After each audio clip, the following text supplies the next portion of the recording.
Hello mga kaonse, ayan po ang ating kalamansi, ang daming bunga.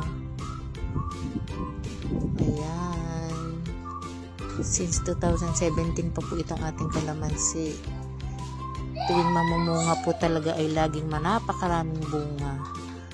Ayan o, abot na hanggang sa semento yung bunga sa baba o.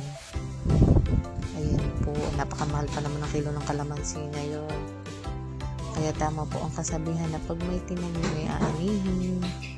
Kaya pagka gusto po namin kumuha ng kalamansi ay pipitas na lang po kami dito sa aming tanim. Ayan, nakakatuwa, napakadaming bunga. Sa mga bilihin ngayon, makakaminas-minas tayo dito sa kalamansi. Maraming salamat po.